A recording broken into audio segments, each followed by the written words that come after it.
টমেটোর খোসা সহজে ছাড়ানোর একটা দারুণ ট্রিক হলো প্রথমে টমেটোর উপরটা এভাবে হালকা করে চিড়ে নেওয়া।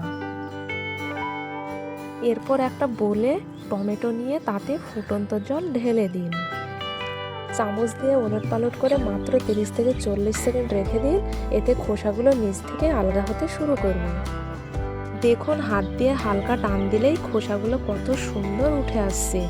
এভাবে গরম জলে ব্লাঞ্চিং করে নিলে রান্নার সময় টমেটো খুব তাড়াতাড়ি গলে যায় এবং রান্নার স্বাদ ও রং দুটোই অনেক সুন্দর হয়।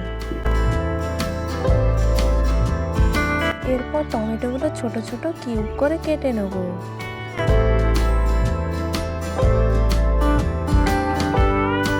রান্নার প্রস্তুতির জন্য আমি বেশ কিছুটা রসুন আর আদা কুচি করে নিচ্ছি। আর চাইনিজ রান্নার আসল স্বাদ পেতে সবশেষে যোগ করব পেঁয়াজ পাতা কুচি। এবার একটি বোলে 4টে ডিম ভেঙে নিচ্ছি।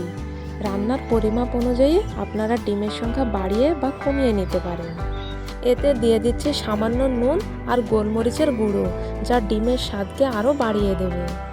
এবার খুব ভালো করে ফেটিয়ে নেব। আর হ্যাঁ, এই রান্নাটি কিন্তু একদমই ঝাল হয় না, তাই গোলমরিচই এর আসল স্বাদ। এবার রান্নার গ্রেভি তৈরির জন্য একটি বোলে 1 চা চামচ কর্নফ্লাওয়ার আর সামান্য গরম জল দিয়ে ভালো করে মিক্স করে নিচ্ছি। এরপর এতে দিয়ে দেব ডার্ক সয়া সস আর চিনি গুঁড়ো।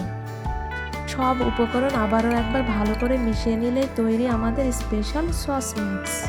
প্যানে সামান্য তেল দিয়ে ফেটিয়ে রাখা ডিমগুলো দিয়ে দিচ্ছি। খুব বেশি কড়া করে ভাজবো না, হালকা নরম থাকতেই নামিয়ে নেব। এতে রান্নার স্বাদ বহুগুণ বেড়ে যায়। আবারও কড়াইতে তেল দিয়ে তাতে রসুন ও আদা কুচি দিয়ে দেব। সুন্দর গন্ধ বেরোলে তাতে দিয়ে দিচ্ছি কেটে রাখা টমেটোগুলো। কিছুক্ষণ নাড়াচাড়া করে এতে সামান্য নুন আর আগে থেকে তৈরি করে রাখা সেই স্পেশাল সস মিশ্রণটি ঢেলে দিলাম।